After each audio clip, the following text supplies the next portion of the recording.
Welcome to TG24 TV. నేను సుమలత. నరసింహులపేట మండల కేంద్రంలోని శ్రీ వెంకటేశ్వర స్వామి సన్నిధి ఆలయంలో మంగళవారం శ్రీ గోదారంగనాథ స్వామి కళ్యాణ మహోత్సవం వైభవంగా జరిగింది. గత 60 ఏళ్లుగా ధనుర్మాస ఉత్సవాల్లో భాగంగా ఈ కళ్యాణం నిర్వహిస్తున్నట్లు ఆలయ అర్చకులు శ్రీ నందనాచార్యులు రాంబాబు తెలిపారు. స్వామివారి కళ్యాణంలో పాల్గొని ప్రసాదం స్వీకరిస్తే వివాహం కాని వారికి వివాహం, సంతానం కాని వారికి సంతానం కలుగుతుందని భక్తుల ప్రగాఢ విశ్వాసం. గోదారంగనాథ స్వామివారి వైభవాన్ని వివరిస్తూ ఇక్కడ జరిగే కళ్యాణం ఎంతో రమణీయంగా ఉంటుందని తెలిపారు. ఈ కార్యక్రమంలో ఆలయ చైర్మన్ వేముల విజయపాల్ రెడ్డి, డైరెక్టర్ సోమలింగం, మండల ఆర్య వైశ్య సంఘం జిల్లా నాయకులు బొల్లం మోహన్ రావు, మండల ఆర్య వైశ్య సంఘం అధ్యక్షులు సిఎస్ శ్రీనివాస్, మాజీ దేవస్థానం చైర్మన్ కాల్సాని వెంకట్రెడ్డి, దేవస్థానం జూనియర్ అసిస్టెంట్ మార్క శేఖర్తో పాటు సిబ్బంది, వివిధ గ్రామాల నుండి అధిక సంఖ్యలో భక్తులు పాల్గొన్నారు.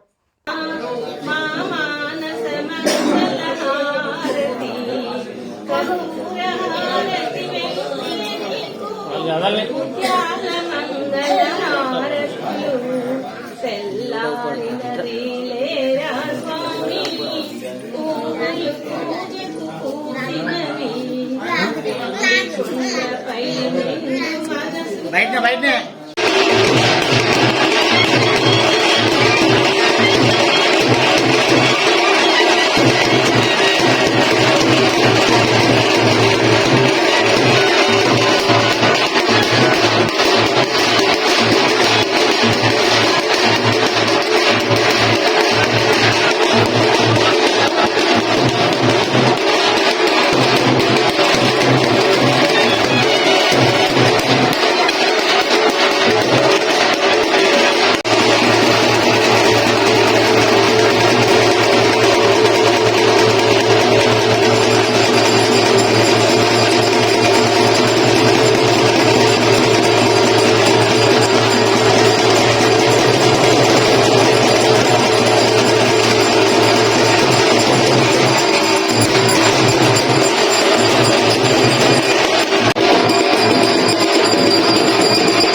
Hi, I'm Satyashree.